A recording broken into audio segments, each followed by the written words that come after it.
ನಮಸ್ತೆ, welcome to Sonu special. ನಾವೆಲ್ಲರೂ ಚಳಿಗಾಲದಲ್ಲಿ ಬಾಯಿ ಚಪ್ಪರಿಸ್ಕೊಂಡು ತಿನ್ನೋ ಅಂಥ ಸಾಂಬಾರು ಅಂದರೆ ಚಿಕನ್ ಸಾಂಬಾರು. ಬನ್ನಿ ಇವತ್ತು ಚಿಕನ್ ಸಾಂಬಾರನ್ನ ಯಾವ ರೀತಿ ಮಾಡೋದು ಅಂತೇಳಿ ನೋಡ್ಕೊಳ್ಳೋಣ. ಮೊದಲನೇದಾಗಿ ಇದಕ್ಕೆ ಬೇಕಾಗಿರೋ ಮಸಾಲಾನ ರೆಡಿ ಮಾಡ್ಕೊಳ್ಳೋಣ. ನಾನಿಲ್ಲಿ 2 ದೊಡ್ಡ ಗಾತ್ರದ ಈರುಳ್ಳಿನ ಕಟ್ ಮಾಡಿಕೊಂಡು ಒಂದು ಮಿಕ್ಸಿ ಜಾರ್ ಒಳಗಡೆ ಹಾಕ್ಕೊಳ್ತಾ ಇದ್ದೀನಿ. ಹಾಗೆ 4 ಬೆಳ್ಳುಳ್ಳಿನ ಈ ರೀತಿ ಸಿಪ್ಪೆ ಎಲ್ಲ ತೆಗೆದಿಟ್ಕೊಂಡಿದ್ದೆ, ಅದನ್ನು ಕೂಡ ಇದರೊಳಗಡೆ ಸೇರಿಸ್ಕೊಳ್ತಾ ಇದ್ದೀನಿ. ಜೊತೆಗೆ 1.5 ಇಂಚಷ್ಟು ಶುಂಠಿ ಕೂಡ ಕಟ್ ಮಾಡಿ ಇಟ್ಕೊಂಡಿದ್ದೆ, ಅದನ್ನು ಕೂಡ ಇದರೊಳಗಡೆ ಸೇರಿಸ್ಕೊಳ್ತಾ ಇದ್ದೀನಿ. ಹಾಗೆ ಒಂದು ಅರ್ಧ ಟೀ ಸ್ಪೂನಷ್ಟು ಗರಂ ಮಸಾಲ ಪೌಡ್ರ್ ಹಾಕ್ತಾ ಇದ್ದೀನಿ. ಇದ್ರ ಜೊತೆಗೆ ಒಂದು 1/4 ಟೀ ಸ್ಪೂನಷ್ಟು ಅರಿಶಿನ ಪುಡಿ ಕೂಡ ಸೇರಿಸ್ಕೊಳ್ತಾ ಇದ್ದೀನಿ. ಹಾಗೆ ನನ್ನ ಕೈಯಲ್ಲಿ ಒಂದು ಅರ್ಧ ಹಿಡಿಯಷ್ಟು ಕೊತ್ತಂಬರಿ ಸೊಪ್ಪನ್ನು ಕೂಡ ಹಾಕ್ತಾ ಇದ್ದೀನಿ. ಇವಾಗ ಇದಕ್ಕೆ ಸ್ವಲ್ಪ ನೀರನ್ನು ಹಾಕ್ಕೊಂಡು ರುಬ್ಕೊಂಡು ಬರೋಣ. ತುಂಬ ನುಣ್ಣಗೇನು ರುಬ್ಬೋ ಅವಶ್ಯಕತೆ ಇಲ್ಲ. ಇವಾಗ ನೋಡಿ, ಇದು ರೆಡಿಯಾಗಿದೆ. ಇಷ್ಟು ತರಿತರಿಯಾಗಿ ರುಬ್ಕೊಂಡ್ರೆ ಸಾಕಾಗುತ್ತೆ. ಇವಾಗ ಇದನ್ನು ಒಂದು ಬೌಲ್ಗೆ ಟ್ರಾನ್ಸ್ಫರ್ ಮಾಡಿಕೊಂಡು ಇಟ್ಕೊಳ್ಳೋಣ. ಇವಾಗ ಮತ್ತೆ ನಾವು ಅದೇ ಜಾರ್ಗೆ ನಾನಿಲ್ಲಿ ಒಂದು 3/4 ಕಪ್ಪಷ್ಟು ತೆಂಗಿನಕಾಯಿ ತುರಿನ ಹಾಕ್ಕೊಂಡಿದ್ದೀನಿ. ಹಾಗೆ 2 ಟೇಬಲ್ ಸ್ಪೂನಷ್ಟು ಕಡಲೆ ಕೂಡ ಹಾಕ್ಕೊಳ್ತಾ ಇದ್ದೀನಿ. ಹುರಿಗಡಲೆ ಬರುತ್ತಲ್ಲ ಅದು. ಇದಕ್ಕೆ ಸ್ವಲ್ಪ ನೀರು ಹಾಕ್ಕೊಂಡು ನಾವು ನುಣ್ಣಗೆ ರುಬ್ಕೋಬೇಕಾಗುತ್ತೆ.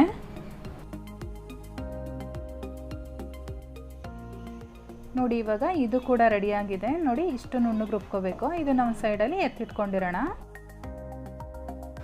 ಮಸಾಲೆ ಎಲ್ಲ ರುಬ್ಕೊಂಡಾದ್ಮೇಲೆ ಒಗ್ಗರಣೆಗೆ ರೆಡಿ ಮಾಡ್ಕೊಳ್ಳೋಣ. ಇವಾಗ ನಾನು ಸ್ಟವ್ ಮೇಲೆ ಒಂದು ಕುಕ್ಕರ್ ಇಟ್ಕೊಂಡಿದ್ದೀನಿ. ಅದಕ್ಕೆ ಸುಮಾರಾಗಿ ಒಂದು 2 ಟೇಬಲ್ ಸ್ಪೂನಷ್ಟು ಎಣ್ಣೆನ ಹಾಕ್ಕೊಳ್ತಾ ಇದ್ದೀನಿ.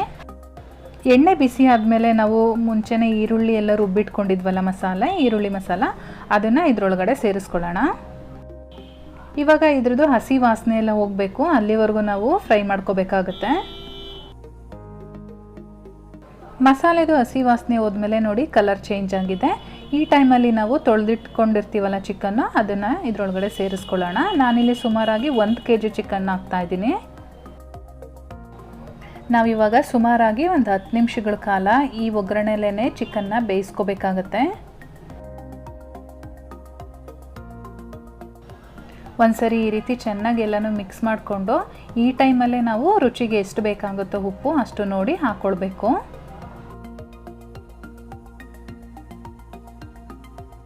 ಉಪ್ಪೆಲ್ಲ ಹಾಕಾದ್ಮೇಲೆ ಚೆನ್ನಾಗಿ ಇನ್ನೊಂದ್ಸರಿ ಮಿಕ್ಸ್ ಮಾಡ್ಕೊಳ್ಳೋಣ. ಮಿಕ್ಸ್ ಮಾಡ್ಕೊಂಡಾದ್ಮೇಲೆ ನಾವು ಇದನ್ನು ಒಂದು ಮೀಡಿಯಮ್ ಫ್ಲೇಮಲ್ಲಿಟ್ಟು ಒಂದು ಲಿಡ್ ಕ್ಲೋಸ್ ಮಾಡೋಣ. ಲಿಡ್ ಕ್ಲೋಸ್ ಮಾಡಿ ನಾವು ಒಂದು 8 ರಿಂದ 10 ನಿಮಿಷಗಳ ಕಾಲ ಬೇಯಿಸ್ಕೋಬೇಕಾಗತ್ತೆ. ಮಧ್ಯ ಮಧ್ಯದಲ್ಲಿ ಲಿಡ್ ಓಪನ್ ಮಾಡಿ ತಿರುಗಿಸ್ಕೊಳ್ತಾ ಇರಿ. ಆ ಚಿಕನ್ ಬೇಯೋ ಅಷ್ಟರಲ್ಲಿ ನಾವು ಇನ್ನೊಂದು ಮಸಾಲೆನ ರೆಡಿ ಮಾಡ್ಕೊಳ್ಳೋಣ. ಇಲ್ಲಿ ಇನ್ನೊಂದು ಮಿಕ್ಸಿಂಗ್ ಬೌಲ್ ತಗೊಂಡು ಅದಕ್ಕೆ ನಮ್ಮ ಖಾರಕ್ಕೆ ಎಷ್ಟು ಬೇಕೋ ಅದು ಖಾರದ ಪುಡಿ ನೋಡಿಕೊಂಡು ಅಚ್ಚ ಖಾರದ ಪುಡಿ ಸೇರಿಸ್ಕೊಳ್ಳೋಣ. ನಾನಿಲ್ಲಿ ಸುಮಾರಾಗಿ ಒಂದು 2.5 ಟೇಬಲ್ ಸ್ಪೂನಷ್ಟು ಖಾರದ ಪುಡಿ ಹಾಕ್ಕೊಳ್ತಾ ಇದ್ದೀನಿ. ತುಂಬ ಖಾರ ಇದ್ದರೆ ನೋಡಿಬಿಟ್ಟು ಹಾಕ್ಕೊಳ್ಳಿ.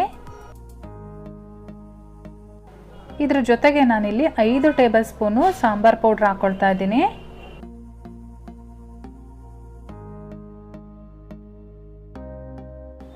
ಇವಾಗ ಇದನ್ನೆಲ್ಲ ಒಂದ್ಸರಿ ಚೆನ್ನಾಗಿ ಮಿಕ್ಸ್ ಮಾಡ್ಕೊಳ್ಳೋಣ. ಚೆನ್ನಾಗಿ ಮಿಕ್ಸ್ ಮಾಡಿ ಆದಮೇಲೆ ಇದಕ್ಕೆ ನೀರು ಹಾಕ್ಕೊಂಡು ಒಂದು ಸ್ಮೂತ್ ಪೇಸ್ಟ್ ಮಾಡ್ಕೋಬೇಕು. ಗಂಟುಗಳೆಲ್ಲ ಇಲ್ಲದೆ ಇರೋ ರೀತಿ ನಾವು ಇದನ್ನು ಮಿಕ್ಸ್ ಮಾಡ್ಕೋಬೇಕಾಗತ್ತೆ. ಫ್ರೆಂಡ್ಸ್ ನೋಡಿ, ಇದು ಕೂಡ ರೆಡಿ ಆಯಿತು. ಇವಾಗ ನಾವು ಚಿಕನ್ ಕೂಡ ಬೇಯಿಸೋಕೆ ಇಟ್ಟಿದ್ವಿ. ಈಗ ಅದರೊಳಗಡೆ ಡೈರೆಕ್ಟಾಗಿ ಈ ಮಸಾಲೆನ ಸೇರಿಸ್ಕೊಳ್ಳೋಣ.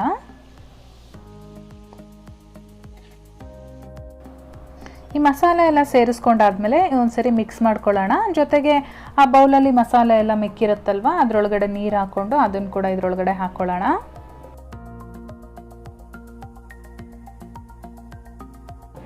ಮಸಾಲೆ ಎಲ್ಲ ಸೇರಿಸ್ಕೊಂಡು ಚೆನ್ನಾಗಿ ಒಂದ್ಸಲ ಮಿಕ್ಸ್ ಮಾಡ್ಕೊಂಡಾದ್ಮೇಲೆ ಇದನ್ನು ನಾವು ಮತ್ತೆ ಒಂದು 8 ನಿಮಿಷಗಳ ಕಾಲ ಬೇಯಿಸ್ಕೋಬೇಕಾಗತ್ತೆ. ಇವಾಗ ಮತ್ತೆ ಲಿಡ್ ಕ್ಲೋಸ್ ಮಾಡಿ ನಾವು ಬೇಯಿಸ್ಕೊಳ್ಬೇಕಾಗತ್ತೆ. ನೋಡಿ, ಇವಾಗ ಚೆನ್ನಾಗಿ ಕುದೀತಾ ಇದೆ. ಈ ಟೈಮಲ್ಲಿ ನಾವು ತೆಂಗಿನಕಾಯಿ ತುರಿ ಮತ್ತು ಕಡಲೆನ ರುಬ್ಬಿಟ್ಕೊಂಡಿದ್ವಲ್ಲ, ಆ ಮಸಾಲನ ಈ ಸಾಂಬಾರೊಳಗಡೆ ಸೇರಿಸ್ಕೊಳ್ಳೋಣ. ಇವಾಗ ನೀವು ಸಾಂಬಾರ್ ಕನ್ಸಿಸ್ಟೆನ್ಸಿ ನೋಡ್ಕೋಬೇಕಾಗತ್ತೆ. ನಿಮಗೆ ಯಾವ ಕನ್ಸಿಸ್ಟೆನ್ಸಿ ಬೇಕಾಗುತ್ತೆ ನೋಡ್ಕೊಂಡು ನೀರು ಹಾಕ್ಕೊಳ್ಳಿ. ತುಂಬ ತೆಳುವಾಗಿ ಬೇಕಾ ಅಥವಾ ಗಟ್ಟಿಯಾಗಬೇಕೋ ನೋಡ್ಕೊಂಡು ನೀರು ಹಾಕ್ಕೊಳ್ಳಿ. ಲಾಸ್ಟಲ್ಲಿ ಇನ್ನೊಂದು ಸ್ವಲ್ಪ ಕೊತ್ತಂಬರಿ ಸೊಪ್ಪನ್ನು ಆ್ಯಡ್ ಮಾಡ್ತಾ ಇದ್ದೀನಿ. ಸಣ್ಣದಾಗಿ ಕಟ್ ಮಾಡಿಕೊಂಡು ಕೊತ್ತಂಬರಿ ಸೊಪ್ಪನ್ನು ಸೇರಿಸ್ಕೊಳ್ಳಿ. ಇವಾಗ ಇದನ್ನು ಚೆನ್ನಾಗಿ ಮಿಕ್ಸ್ ಮಾಡಿ ಕುದಿಯೋವರೆಗೂ ಬಿಡಬೇಕಾಗತ್ತೆ. ನೋಡಿ ಇವಾಗ ಕುದಿಯೋಕ್ಕೆ ಸ್ಟಾರ್ಟ್ ಆಗಿದೆ. ಈ ಟೈಮಲ್ಲಿ ನಾವು ಒಂದು ಲಿಡ್ ಕ್ಲೋಸ್ ಮಾಡಿ ಒಂದು 3 ರಿಂದ 4 ವಿಷಲ್ ತೊಗೋಬೇಕಾಗತ್ತೆ. ನೀವು ಯಾವ ಚಿಕನ್ನ ತೊಗೊಂಡಿದ್ದೀರಾ, ಗಟ್ಟಿ ಚಿಕನ್ನ ಏನು, ಅದ್ರ ಮೇಲೆ ನೋಡಿಕೊಂಡು ವಿಷಲ್ ಹಾಕಿಸ್ಕೊಳ್ಳಿ.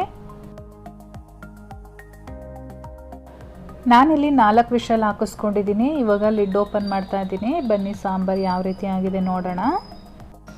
ಇವಾಗ ಮಳೆಗಾಲ ಸ್ಟಾರ್ಟ್ ಆಗಿದೆ. ಈ ಮಳೆಗಾಲದಲ್ಲಿ ಈ ರೀತಿ ಚಿಕನ್ ಸಾಂಬಾರು ಮಾಡಿಕೊಂಡು ಮುದ್ದೆ ತಿಂತಾಯಿದ್ರೆ ಸಕ್ಕತ್ತಾಗಿರುತ್ತೆ. ಫ್ರೆಂಡ್ಸ್, ಚಿಕನ್ ಸಾಂಬಾರು ರೆಡಿಯಾಗಿದೆ. ನೋಡಿ, ಸಾಂಬಾರು ಕನ್ಸಿಸ್ಟೆನ್ಸಿನೂ ಕೂಡ ಕರೆಕ್ಟಾಗಿದೆ. ನೀವು ಬೇಕಾದರೆ ಈ ಟೈಮಲ್ಲಿ ಉಪ್ಪು ಅಥವಾ ಸಪ್ಪೆ ಟೇಸ್ಟ್ ಮಾಡಿ ಕೂಡ ನೀವು ಮತ್ತೆ ಸಪ್ಪೆ ಆಗಿದ್ದರೆ ಉಪ್ಪನ್ನು ಸೇರಿಸ್ಕೊಳ್ಬೋದು.